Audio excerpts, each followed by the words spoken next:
Eh, Nosotros queremos preguntarle y darle la bienvenida a la ingeniera Sofía Espín, a quien primero enviamos un saludo. Como todos estamos encerraditos en nuestra casa, pero queremos también que sea soportable de alguna manera este encierro en el que estamos metidos todos. Ingeniera, muy buenas tardes. Estimado César, buenas tardes a todos los que nos escuchan en Ecuador, un saludo cariñoso, solidario, realmente consternados por lo que vive nuestra patria, ¿no? Una consternación que llega a las lágrimas, César querido. Así es, ingeniera, es un tema que rompe realmente a cualquier persona que quiera hacerse el fuerte. Estamos viviendo una situación nunca antes vivida. El Ecuador nunca había estado tan desatendido como estamos ahora, y ver todo lo que sucede en la querida ciudad de Guayaquil es increíble. Pero, ingeniera, cuénteme, ¿cómo le ve usted este asunto de haber construido 10 años infraestructura para salud y que todo en menos de 3 años se haya acabado, o sea, se haya destruido, y dejarles todo en soletas? ¿Qué se siente, ingeniera? Bueno, nosotros muy preocupados por todo lo que ha acontecido, ¿no? Los sistemas de salud del mundo debieron estar preparados desde que en diciembre, a finales de diciembre, se da una alerta al mundo de que hay un nuevo virus que está causando estragos, en este caso en China, en Wuhan. Al parecer, el sistema de salud ecuatoriano pensó que no iba a llegar, pensó que no iba a pasar nada, que el calor iba a destruir al virus, a este coronavirus, y no se prepararon. Entonces, gracias a Dios, Rafael Correa durante los 10 años deja una infraestructura importante, que es la que ahora se está usando para apalear esta pandemia, esta crisis sanitaria.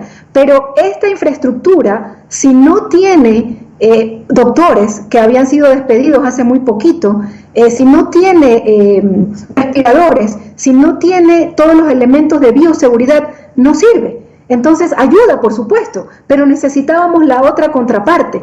Y lo que hemos visto es que, por denuncias de la misma ministra de Salud saliente, no se asignaron recursos para la grave situación, crisis sanitaria que se venía. Entonces, esto es realmente grave lo que ha estado ocurriendo.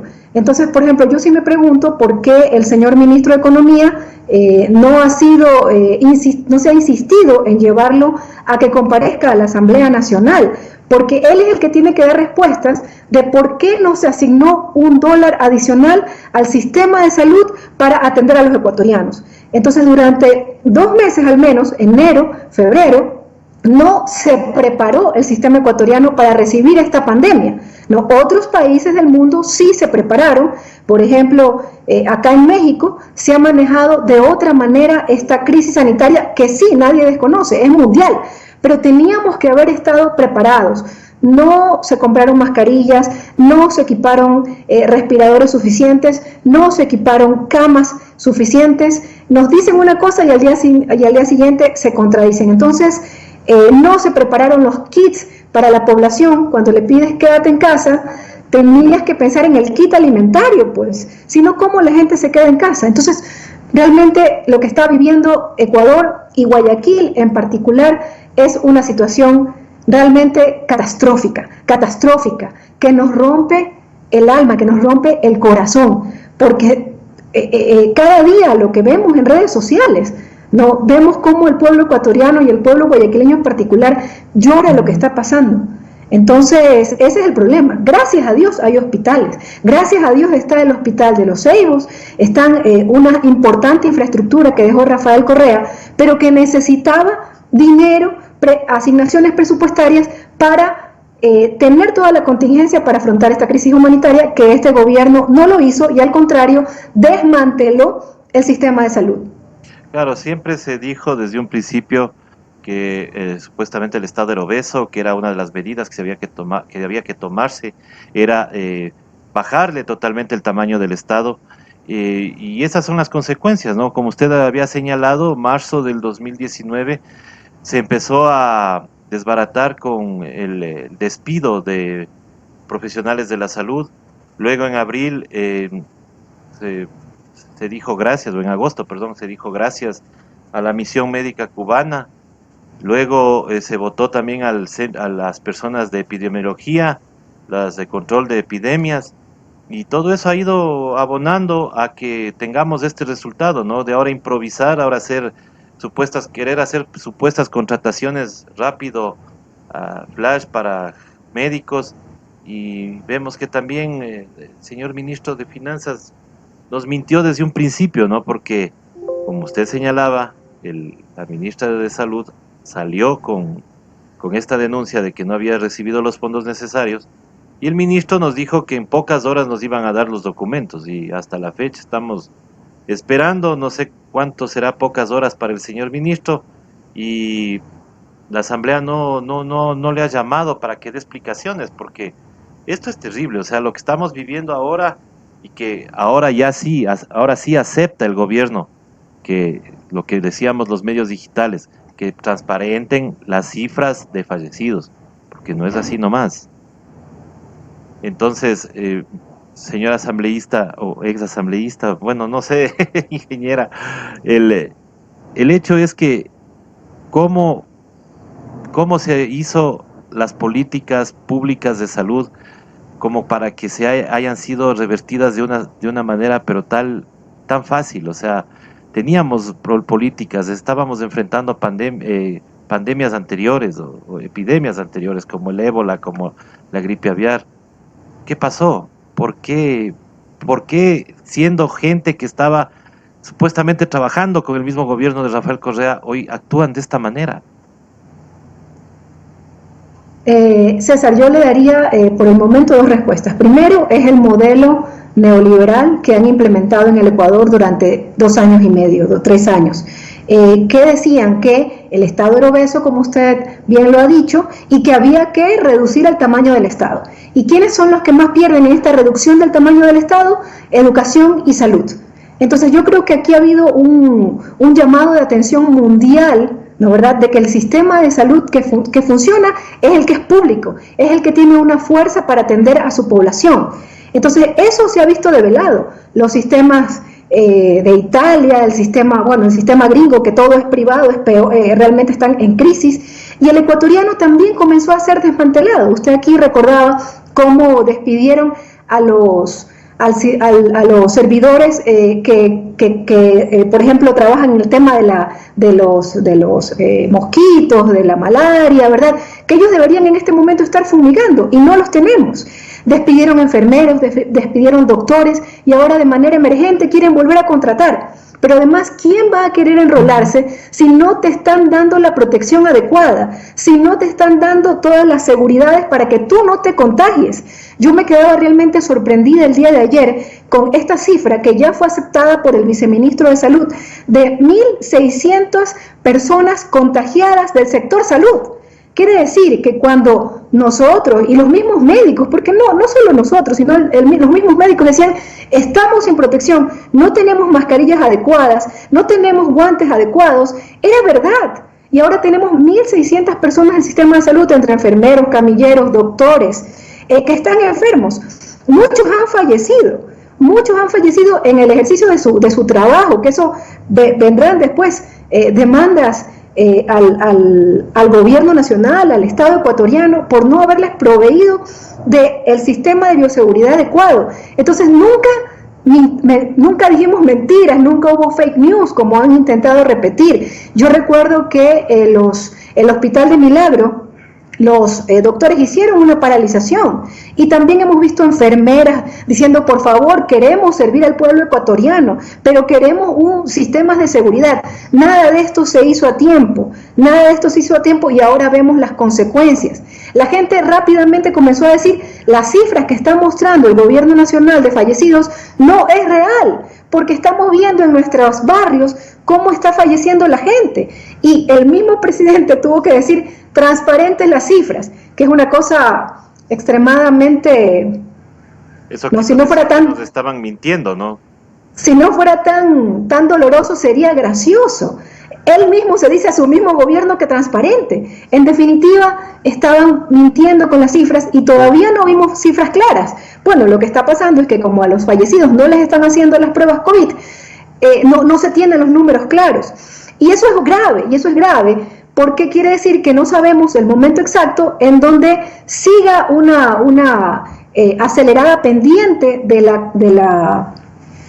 contagio de la pandemia, o si ya comenzamos a tener un nivel de estabilización y puede hacer tomar decisiones equivocadas. Entonces realmente la situación es crítica. En Guayaquil hemos visto, como usted bien lo decía, estimado César, que ¿qué pasó con las autoridades locales? ¿Qué pasó con las autoridades locales?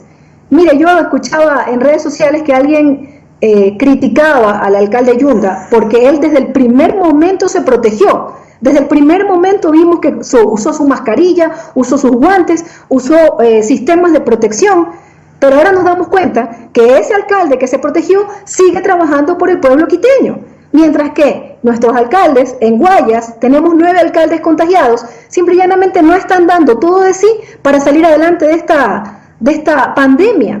Entonces, ¿por qué vemos que en algunos cantones los alcaldes, los prefectos, han salido con sus kits alimentarios a entregarle a la población gratis las que no puede pagar y también pagados los que sí pueden pagar, que compren su canasta alimentaria, pero eso no lo vemos en Guayas y no lo vemos en Guayaquil? Entonces todos teníamos que hacer parte, no podíamos aquí decir este es un problema de la autoridad nacional y nosotros nos lavamos las manos. Necesitábamos una acción coordinada de todo el Estado, de todas las autoridades, y realmente en Guayaquil no ha ocurrido, penosamente. Bueno, yo hoy día leía me parece, uno de los periódicos, El Universo, que la señora alcaldesa ha puesto a disposición del gobierno alrededor de 170 camas, tanto para doctores que no quieren regresar a sus casas porque temen contagio, y también para enfermos. Sin embargo, el gobierno no los ha acogido. Entonces, ¿de qué estamos hablando? ¿Qué gobierno es este que te ofrecen ayuda desde lo local y no lo aceptas? Te ofrecen ayuda desde lo internacional, porque también el expresidente Rafael Correa ha dicho en tweets, en entrevistas, que ha conversado con el gobierno cubano para comenzar a tener una colaboración de Cuba, que inclusive Italia ha aceptado, un país de derecha, con gobierno de derecha, ha aceptado esa colaboración y el gobierno nuestro no lo acepta. Es realmente grave. Entonces aquí uno recuerda las palabras que dijo en algún momento el presidente: a mí me vale un bledo el país, ¿no, verdad? Me como un arroz con huevo y me vale bledo el país. Y eso no podemos aceptarlo, porque está falleciendo gente inocente, César, gente inocente, ¿no? Y esperemos que algo pase y que realmente haya un cambio, un giro en el manejo de esta epidemia y que podamos seguir evitando más fallecimientos.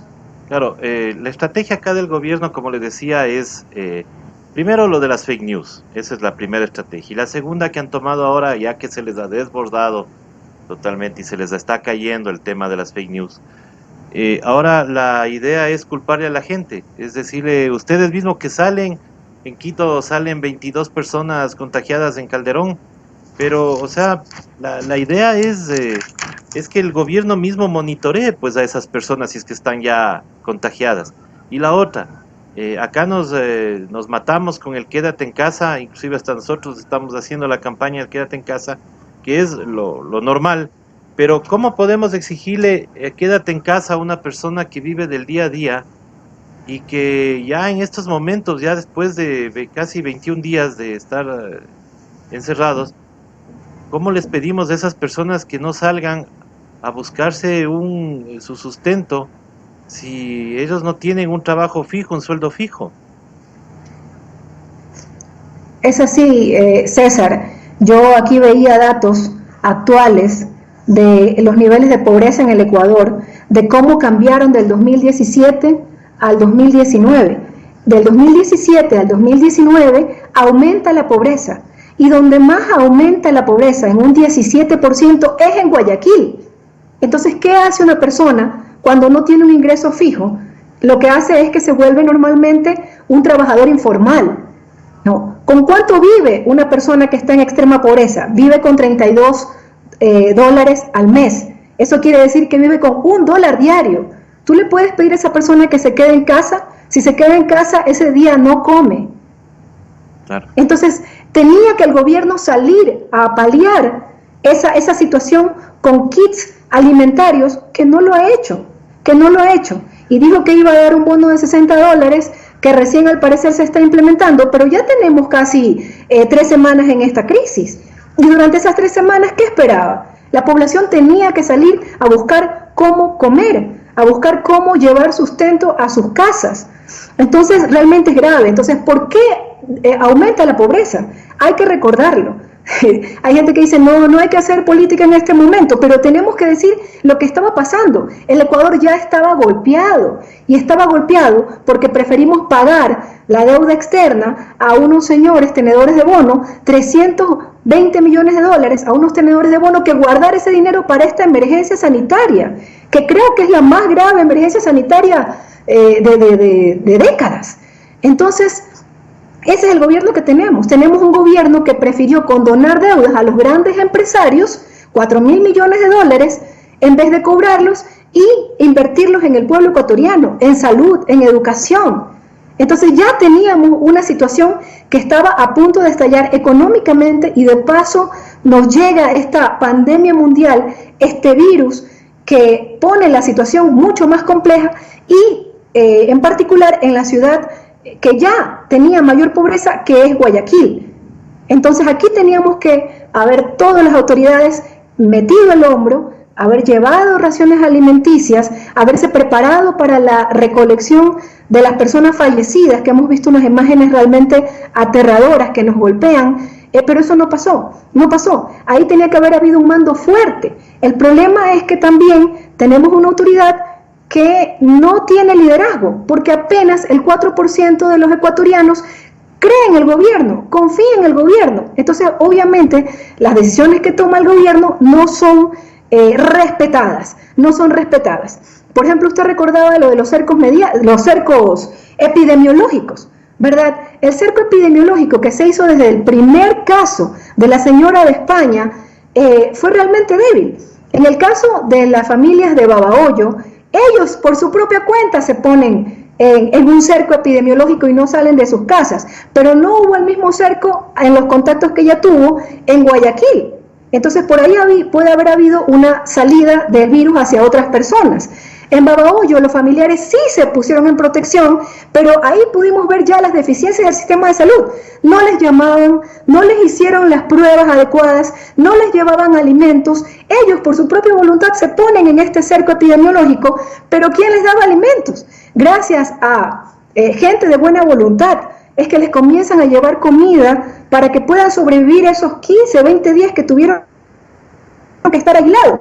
Entonces sigue siendo esa falta de rigidez, digamos, en estos cercos epidemiológicos, los que nos siguen pasando factura, porque es un gobierno que dijo que teníamos que llamar al 171, pero nadie te contestaba, que tienes que llamar al 911 y nadie te contestaba. Y ya el tema de los fake news, ya creo que quedó aclarado que aquí no habían fake news, porque el mismo concejal, señor Gushmer, dice, no contesta. La misma señora odiadora del gobierno anterior, periodista, Tania Tinoco, dicen, por favor, retiren este fallecido que tiene varios días en su casa sin ser retirado. El señor Henry Dueñas cuenta, tengo a mi padre varios días aquí y no lo vienen a retirar. Es decir, era una verdad que iba a estallar en la cara, y estalló en la cara. Y estalló en la cara de todo el Ecuador, del mundo, y por supuesto del gobierno nacional. No, tenemos al vicepresidente que dice, pido disculpas por la pésima imagen internacional. En este momento no importa la imagen internacional, importa que salvemos a los ecuatorianos. Eso es lo fundamental, que tomen decisiones rápidas, o si tienen pues algo de honor, deberían dar un paso al costado. Entonces eso es lo que está pasando, ¿no? Nos pide disculpas por la imagen internacional, ya no importa. Por favor, asignen recursos, por favor, cambien el manejo, busquen expertos, ¿no? Aquí en México, que esta es una situación difícil en todas partes del mundo, pero aquí quien maneja esta crisis sanitaria son epidemiólogos, no abogados, no periodistas. O sea, es la masa gris mexicana dirigiendo este proceso, que aún así va a costar vidas porque es un tema muy grave, pero no están improvisando. Allá en Ecuador le deseamos, por supuesto, los mejores augurios al señor ministro de Salud, pero también sin expertos en el tema de epidemiología y sin recursos, poco va a poder hacer. Así es, no se hicieron los cercos epidemiológicos, no solamente en el primer caso, que es el caso que dijo el gobierno, que era el primero, pero nosotros ya se va conociendo a partir de muchas informaciones de que no solamente fue ese caso, fue el caso también de San Borondón, ¿no? Y allá no se hizo ningún círculo epidemiológico. Entonces sí hubo una irresponsabilidad también de las autoridades, porque usted recordará que acá se hizo ya la declaración de emergencia, se prohibía ya los eventos públicos y sin embargo permitieron por intermedio de algunos políticos, en este caso del señor gobernador del Guayas, de que se realice el partido Barcelona Independiente por Copa Libertadores con público. Y eso es una irresponsabilidad también que no se tomó en cuenta. Y usted que tiene experiencia, ingeniera, porque ustedes estuvieron en el tema del terremoto, o sea, ¿cómo se maneja este tipo de cosas? Porque, a ver, si se tiene ya una emergencia, o sea, se tiene que tomar mano de todo, inclusive hasta de lo privado, y eso tampoco se ha hecho acá, ingeniera. Estimado César, así es, ¿no? Tenemos un decreto de emergencia sanitaria que se expide el 12 de marzo, tenemos luego el decreto de estado de excepción que se expide el 16 de marzo, pero estos decretos son básicamente para poder movilizar recursos hacia el problema que tenemos en este momento. En este caso, el tema sanitario del Ecuador. Nada de eso ha ocurrido. Entonces, ¿para qué tenemos estos decretos y estos estados de excepción y emergencia si no sirve para movilizar recursos a atender la situación, a comprar mascarillas, a comprar respiradores, a utilizar inclusive lo que requiramos de la empresa privada? ¿No, verdad? Entonces, si no lo usamos de manera adecuada, ¿para qué se los lanzaron? Solamente para cortar la movilidad ciudadana. Entonces, no puede ser. Yo creo que tenemos un gobierno que no le duele lo que está pasando al pueblo ecuatoriano, que no le duelen sus muertos, porque no está haciendo lo que corresponde. Pero aquí hay algo que es importante mencionar, que lo decía yo hace unos momentos, un gobierno que tiene credibilidad, ¿no? Lamentablemente cuando ocurrió el terremoto en Manabí, estábamos con un gobierno que tenía muchísima credibilidad y que inmediatamente se desplazó al epicentro. Recuérdense que al día siguiente estaba el vicepresidente Jorge Glass en Manabí viendo la magnitud del desastre. Es decir, no estuvo en Quito, sino que fue allá a Manabí a ver lo que pasaba y ahí se dan cuenta del terremoto, porque originalmente se caen todas las comunicaciones y no se tenía claro qué es lo que había pasado, se pensaba que era un temblor fuerte. Entonces, en este momento tenemos un gobierno que no tiene la credibilidad, que además permanentemente nos ha dicho una cosa y luego lo cambia y nos dice otra. Recuerdan que dijo que iban a llegar las pruebas, que iban a llevar un número de pruebas, luego casi la disminuyen a un 10% el número de pruebas que iban a haber. Dijeron, sí hay pruebas suficientes, luego tuvieron que reconocer que no habían pruebas. Que iban a llegar mascarillas, luego que no habían mascarillas, que había presupuesto, luego que no había presupuesto. Entonces tenemos un gobierno que dice una cosa y al día siguiente se desdice. Entonces es un gobierno que no tiene la confianza y no tiene la credibilidad del pueblo ecuatoriano y penosamente así tenemos que avanzar con esta crisis. Es una catástrofe, es una pena lo que vivimos los ecuatorianos. En todo caso, eso es importante, que también hubo un gobierno, en el caso de Esmeraldas, que tomó decisiones rápidas, que se desplazó rápidamente al epicentro, que en este caso era Manabí, que también fue Esmeraldas, bueno, pero también estuvo afectado Santa Elena, también estuvo afectado Bolívar, acuérdense.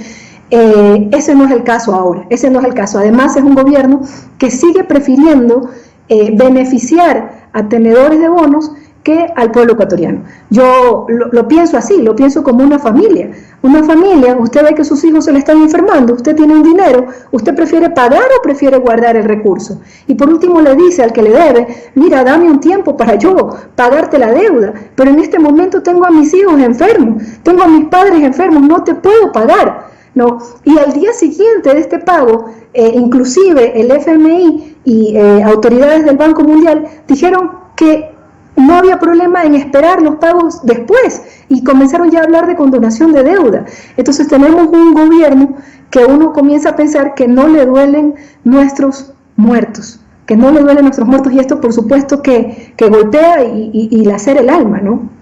Claro, lacera el alma porque no hay humanidad, estimada ingeniera, no hay humanidad porque inclusive ni al pedido de la alta comisionada de derechos humanos, la señora Michelle Bachelet, ha recibido contestación acá en el Ecuador, en la que dice que por esta emergencia sanitaria se debería tratar de liberar a ciertos detenidos porque puede ser un foco de contagio. Inclusive eso tampoco se ha tomado en cuenta, no, ni siquiera se ha tramitado en la asamblea, aparte de que hay un pedido exclusivo del asambleísta Ronnie Aliaga, donde se pide que se revise, no casos puntuales, sino que se revise para todos el tema de darles medidas sustitutivas, no de liberarles, sino de darles medidas sustitutivas, y eso tampoco se ha tramitado. César, yo creo que mucho de lo que nosotros proponemos, el gobierno lo toma a mal, ¿no? Ronnie propuso que los reos que puedan, obviamente no estamos hablando de narcotraficantes, no estamos hablando de violadores, no estamos hablando de asesinos, pero los que hayan cometido delitos menores puedan tener medidas sustitutivas. Pero lo mismo es apoyado por la alta comisionada de derechos humanos, la señora Bachelet, pero aún así el gobierno no se conduele y no toma acciones por pensar que se quiere beneficiar a una persona. Entonces, por eso no atienden a esta población carcelaria que no tiene por qué morir con coronavirus en nuestras cárceles. Eso significaría un alivio para las cárceles, que ya haya hacinamiento, pero nada de esto se le conduele al corazón del gobierno. Yo a veces me quedo realmente sorprendida, ¿no? Sabemos que contra nosotros, contra la corriente ideológica cercana al correísmo, hay una persecución brutal, ¿no? Imagínense que en medio de esta pandemia, el único juicio que se reactiva es el del caso Sobornos. Que es mañana la lectura de la sentencia, ¿no? En plena estado de emergencia, donde no hay que movilizarse, donde está prohibida las reuniones, resulta que hacen solamente porque están desesperados, obviamente, por dictar la sentencia, que ya nos han dado luces de que ya está escrita y ya sabemos los resultados, ¿no?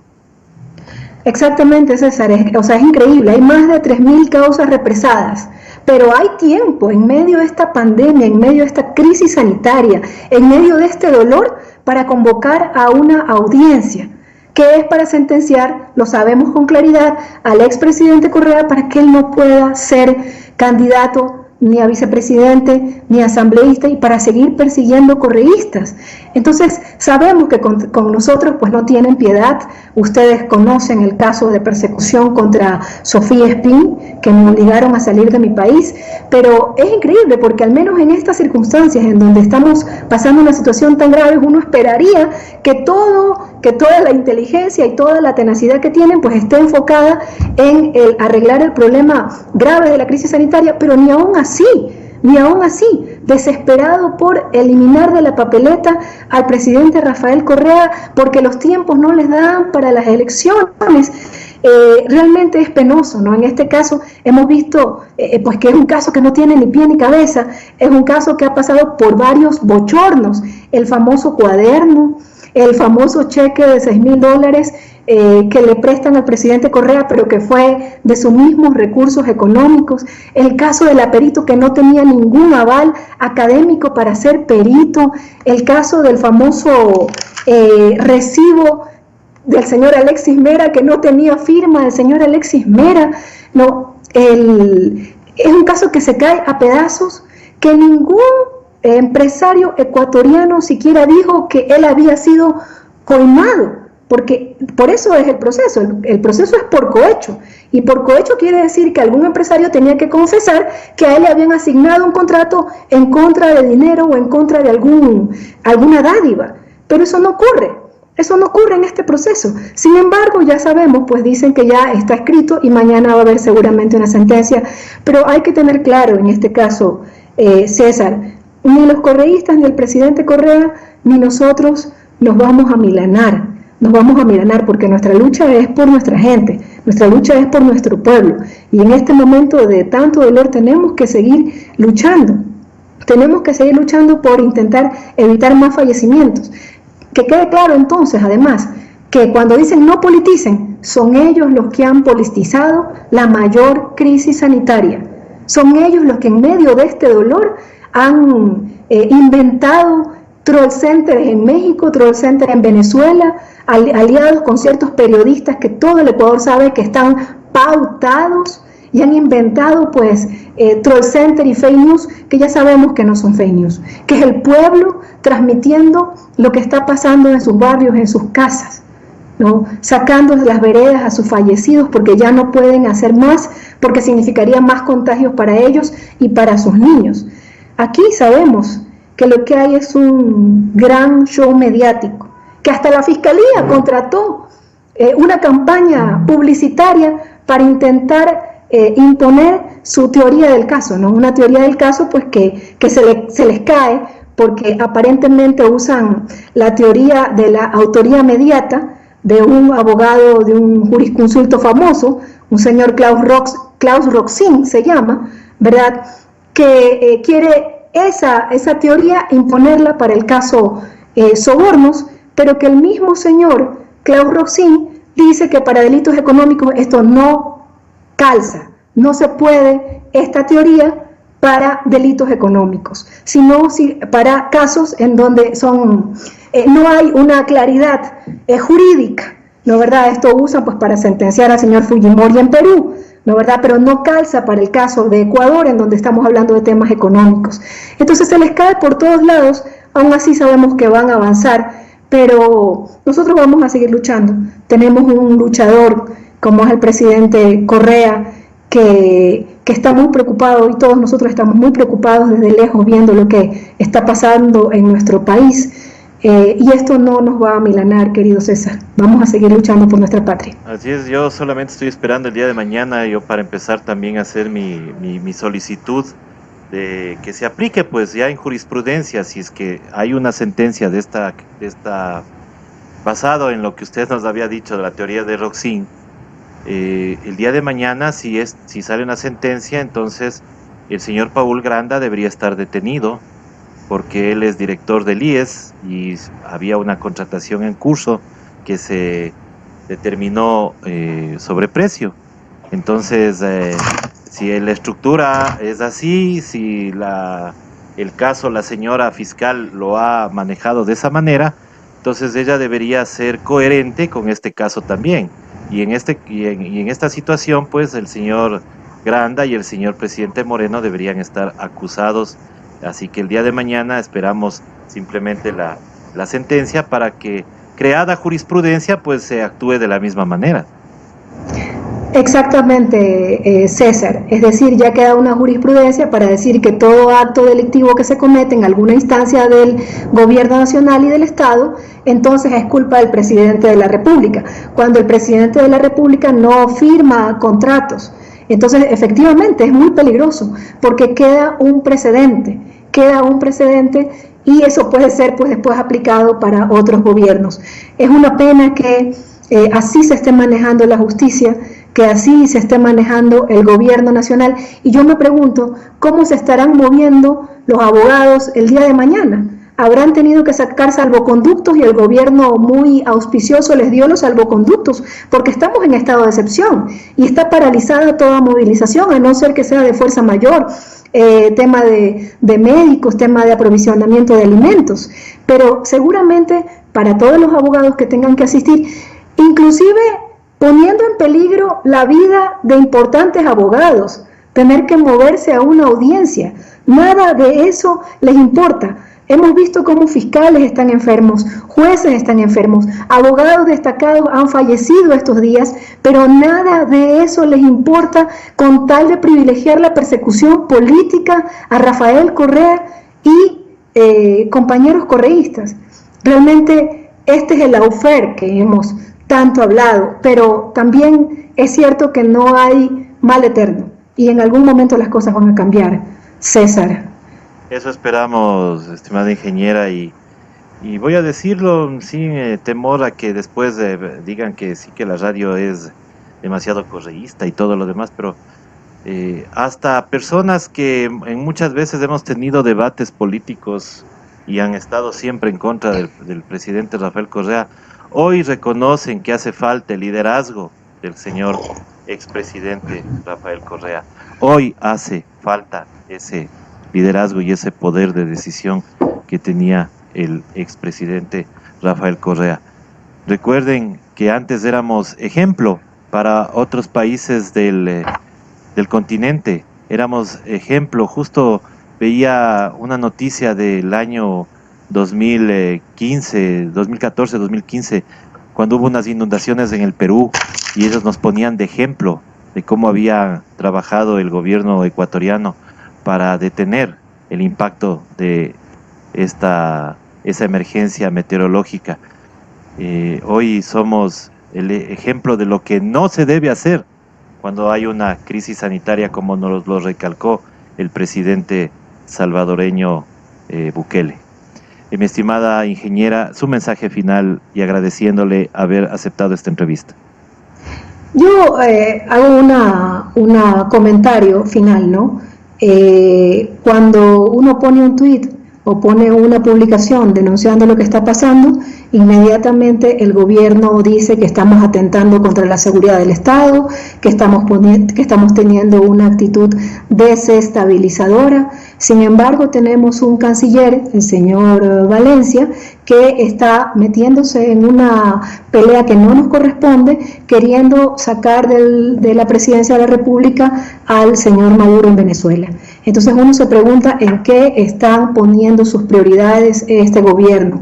Por favor, más bien consiga mascarillas, consiga donaciones de otros países del mundo que están superando la crisis para Ecuador. ¿Por qué él está pidiendo la salida del presidente Maduro? Y ahí sí es legítimo, pero cuando alguien dice y le señala lo que están haciendo mal, entonces ahí sí es desestabilización, ahí sí estamos atentando contra la seguridad del Estado, cuando en realidad lo que estamos haciendo es dar a conocer lo que está viviendo nuestro pueblo. Entonces ese doble rasero es el que tiene penosamente este gobierno, que bueno, falta un año, va a ser un año muy, muy duro para salir todavía de este, más que todo para el pueblo va a ser duro. Yo dejarles un mensaje de seguir luchando, de quedarse en casa, porque esa sí es una manera para lograr que al menos una parte importante del Ecuador se quede en casa. Eso disminuye el nivel de contagios. Ya es complicado, quisiéramos como el que más, que el gobierno redireccione recursos importantes para esta crisis sanitaria, que proteja a los doctores.